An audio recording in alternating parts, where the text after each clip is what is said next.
দমদম বিমানবন্দরে আজ রিভিউ কমিটির বৈঠক ছিল এবং সেই রিভিউ কমিটির বৈঠকে সাংসদ সৌগত রায় থেকে শুরু করে স্থানীয় দুই বিধায়ক, একজন দমদমের অরিজিৎ বক্সি এবং উত্তর দমদমের সৌরভ শিকদার, সেই রিভিউ মিটিংয়ে তারা উপস্থিত হওয়ার আগেই যখন সৌগত রায় এই বিল্ডিংয়ে অর্থাৎ এয়ারপোর্টের যে শীষমহল বিল্ডিং, সেই শীষমহল বিল্ডিংয়ে যখন উপস্থিত হয় এবং সেই সময় দেখা যায় যে স্থানীয় বিজেপি কর্মীরা তারা তাকে দেখে বিক্ষোভ দেখাতে থাকেন, কালো কাপড় সামনে রেখে সেই বিক্ষোভ দেখান এবং চোর চোর স্লোগান দেন এবং তার গাড়ির উপরে পর্যন্ত চড় মারা হয়, এমন ছবিও ধরা পড়ে। এরপরেই দেখা যায় যে যখন দুই বিধায়ক আগে বেরিয়ে আসেন এবং বেরিয়ে এসে তারা যেটা দাবি করেন যে দমদম বিমানবন্দরে আজকে যে বৈঠক ছিল সেই বৈঠকে তারা আশা করেছিলেন যে সৌগত রায়, যিনি এই পদাধিকারে রয়েছেন অর্থাৎ এই এয়ারপোর্ট কমিটির যিনি চেয়ারপারসন রয়েছেন, এবং তিনি ইস্তফা দেবেন ভেবেছিলেন, কিন্তু কোনোভাবেই তিনি ইস্তফা দেননি। দল সরে গেলেও কিন্তু তার ইস্তফা দেওয়ার কোনো বিষয় ছিল না। বৈঠকটা আরো বেশি সদর্থক হতে পারত, কিন্তু জনগণের দ্বারা প্রত্যাখ্যাত কিছু লোক, তাদের প্রয়োজন থাক বা না থাক, তারা এসে অবাঞ্ছিত কিছু ব্যবহার করে বসে, তাতে করে বৈঠকের মর্যাদা নষ্ট হয়, সেরকম কিছু ঘটনা ঘটেছে। কিন্তু ওভারঅল ঠিক ছিল। আমাদের কিছু বিষয় ছিল, স্থানীয় পৌরসভার কিছু বক্তব্য ছিল, সেগুলো আমরা একসাথে একটা কোঅর্ডিনেট করে দেওয়ার চেষ্টা করলাম। পৌরসভার সাথে বিমানবন্দর যে কর্তৃপক্ষ রয়েছে, কিছু ওয়ার্ড রয়েছে যেখানে জায়গাগুলো বিমানবন্দরের হলেও পৌর পরিষেবা দমদম পৌরসভা দেয়, তো তাদের মধ্যে কিছু ইন্টারনাল ইস্যু ছিল, সেগুলোকে আমরা দুপক্ষের বক্তব্যকে একটা জায়গায় এনে একটা সুস্থ জায়গায় নিয়ে আসার চেষ্টা করলাম। এবং এই বিমানবন্দর দমদমের একটা গর্বের বিষয়, লক্ষ লক্ষ মানুষের ফুটফল এবং তাতে করে একটা রেভিনিউ আর্নিং হয়, যেটা এলাকাতেও যার একটা প্রভাব পড়ে। সেখানে দীর্ঘদিন ধরে বিশেষ কিছু কারণের জন্য ইন্টারন্যাশনাল ফ্লাইটের সংখ্যা অত্যন্ত সীমিত ছিল। বর্তমানে সেই পরিস্থিতি নতুন সরকার আসার পরে স্থানীয় পুলিশ প্রশাসনের উদ্যোগে সেই অবস্থার পরিবর্তন হয়েছে এবং যে প্রজেকশন আমরা দেখলাম বিমানবন্দর কর্তৃপক্ষের, যে আগামী দিনে এই বিমানবন্দরে যাত্রী সংখ্যা এবং তার সাথে পরিষেবাগত উন্নয়ন আরও বেশি করে হবে। এবং অলরেডি ইতিমধ্যে আমরা জানতে পেরেছি, জানা গেছে, কর্তৃপক্ষ জানালেন যে দুটো নতুন এয়ারলাইন্স এখানে অপারেট করা ইতিমধ্যে শুরু করতে চলেছে কিছুদিনের মধ্যেই। আমরা স্বাগত জানালাম সেই উদ্যোগকে। তবে যারা স্থানীয় এলাকার সাথে কোনোভাবে যাদের কোনো যোগাযোগ নেই, যারা স্থানীয় জনগণ যাদের প্রত্যাখ্যান করেছে এবং স্থানীয় এলাকার সাথে যারা যোগাযোগ সম্পূর্ণভাবে বিচ্ছিন্ন, তাদের মাধ্যমে কোনো ভালো কিছুর ভবিষ্যতের সম্ভাবনা নেই। একটা আশা নিয়ে এসেছিলেন যে একজন পদত্যাগ করবে, এখন আমরা সেটাই দেখলাম। আপনি সেটা যখন বলছেনই, আমি এটাই বলতে চাইছিলাম যে এখানকার যিনি সাংসদ, তিনি তো এখানকার মানুষের সাথে কোনোদিনই পাশে ছিলেন না এবং মানুষের যতদিন তৃণমূল সরকার ছিল, ওনাকে অধিকাংশ ক্ষেত্রে দেখা যেত যেখানে যেখানে ভুরি ভোজের আয়োজন হতো সেখানে গিয়ে পৌঁছে যেতেন, কিন্তু দমদমের মানুষ এক কোমর জলে ডুবে থাকলে কোনোদিন ওনাকে ধুতির কাপড় গুটিয়ে কোনোদিন তাদের পাশে দাঁড়াতে দেখা যায়নি।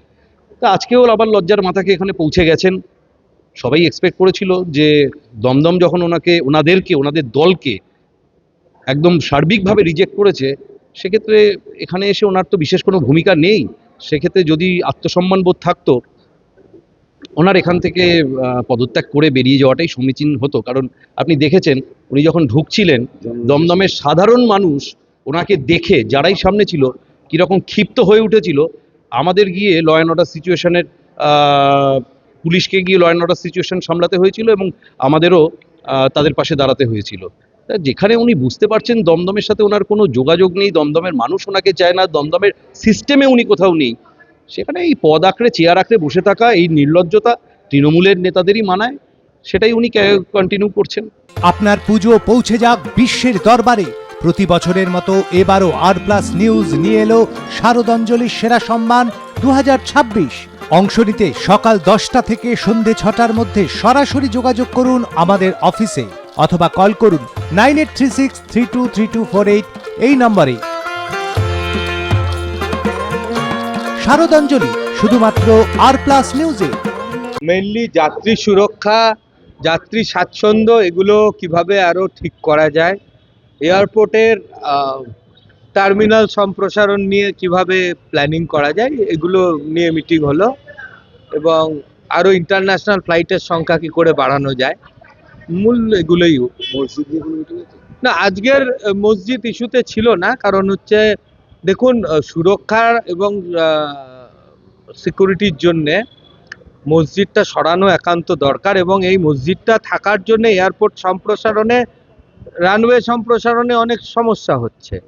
এটা এখন হেডকোয়ার্টার বিচারাধীন আছেন, ওখান থেকে এসে যাবে, অর্ডার এসে গেলে এরা ইমপ্লিমেন্ট করবে। না না, আমরা ভেবেছিলাম কেউ একটা রেজিগনেশন করবে, শুনছিলাম, করেনি আনফরচুনেটলি। আজকে দেখা গেল সৌগত রায় জনরোষের সম্মুখীন হলেন। চোরকে লোকে রোজ দেখাবে না তো কি করবে? জৈসি করনি ওইসি ভরনি। বান্ডিল বান্ডিল টাকা ক্যামেরার সামনে যে লোকটা নিয়েছে তাকে লোকে জনরোষ দেখাবে না, কি পুজো করবে নাকি? তাকে যা করেছে তার প্রতিফলন পাচ্ছে।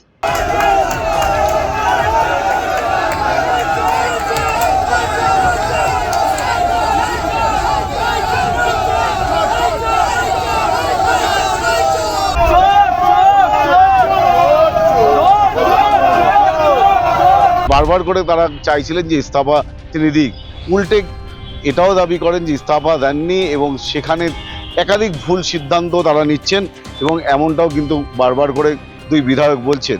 এবং শুধু তাই নয়, এবং যখন সৌগত রায় একসাথে বেরোনোর কথা তার আগেই কিন্তু আমরা দেখতে পেলাম দুই বিধায়ক কিন্তু বেরিয়ে গেলেন। তারপরে সৌগত রায় অনেকক্ষণ বাদে কিন্তু দমদম বিমানবন্দরের যে শীষমহল, সেই শীষমহল থেকে বেরোলেন, এবং ততক্ষণও কিন্তু বিজেপি কর্মীরা কিন্তু সেখানে উপস্থিত ছিল, এবং বিজেপি কর্মীরা সেখান থেকে চোর চোর স্লোগান এবং কালো কাপড় সমস্ত কিছু দেখায়, এবং তারা বলে যে দমদমের সব থেকে বড় চোর সৌগত রায়। এবং সৌগত রায়কে এ বিষয়ে প্রশ্ন করা হলে তিনি বলেন যে তিনি অপমানিত হয়েছেন এবং তাকে লাঞ্ছনা অর্থাৎ লাঞ্ছিত করা হয়েছে দমদম বিমানবন্দরে। খুব নিন্দার ব্যাপার। যদি একটা সরকারি মিটিং করতে সেই জিনিস হয়, এবং ওদের এমএলএ দুজন ওপরে ছিল, নিন্দার ভাষা নেই। এটাই এটা বিজেপি। আপনাকে হেনস্থা করলো উদ্দেশ্য বলে আপনি খুশি হতেন? আমার ব্যক্তিগতভাবে কিছু গাড়ির উপরে। আর এটাও বলছে যে আপনি ইস্তফা দেননি, না না, ইস্তফা দেওয়ার কথা বলছি। ইস্তফার প্রশ্ন আপনার সঙ্গে উদ্দেশ্য প্রণোদিত উদ্দেশ্য প্রণোদিত তো বটেই। মানে এটা কি কারণে মনে হচ্ছে সৌগত, আপনি দীর্ঘদিন ধরে একজন সাংসদ, আপনার সঙ্গে এরকম ঘটনার পেছনে কারণ কি বলে আপনি? কারণ কিছুই না, ওরা চায় যে আমি এয়ারপোর্ট অ্যাডভাইসারি কমিটির চেয়ারম্যানশিপটা ছেড়ে দিই। আপনি ছাড়বেন না? আমি ছাড়ছি। কি রে, তোর বেশ র্যাশ হয়েছে দেখছি। হ্যাঁ রে, কি করবো বলতো, র্যাশগুলো কিছুতেই কমছে না। অনেক কিছু ইউজ করলাম তবুও কমছে না। তুই এম্বার গৌরীদেবী হসপিটালসে দেখাতে পারিস, ওখানে ভালো এক্সপিরিয়েন্স ডার্মাটোলজিস্ট আছে। গৌরী দেবী হসপিটাল, রাজবাঁধ, দুর্গাপুর। যোগাযোগ 8001003333, 8001113333।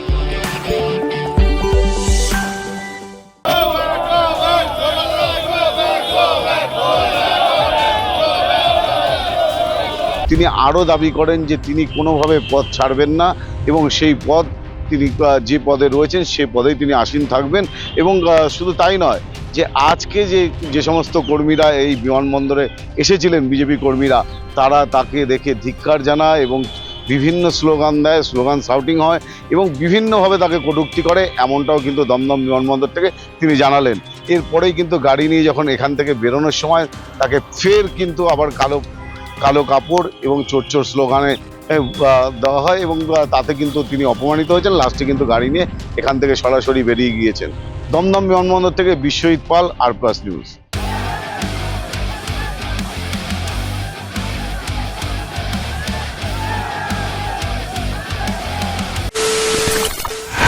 খবরের নামে প্রতিদিন সন্ধে আপনার ড্রয়িং রুমে কি শুধুই চিৎকার চেঁচামেচি ধেয়ে আসে? বিতর্কের নামে চলে গালাগালি আর কাদা ছোড়াছুড়ি। এবার সময় পরিবর্তনের, কারণ আমরা কান ফাটানো চিৎকারে বিশ্বাস করি না। আমরা বিশ্বাস করি খবরের সত্যতায়। আমরা কোনো পক্ষের হয়ে গলা ফাটাই না, আমরা সাধারণ মানুষের হয়ে প্রশ্ন তুলি।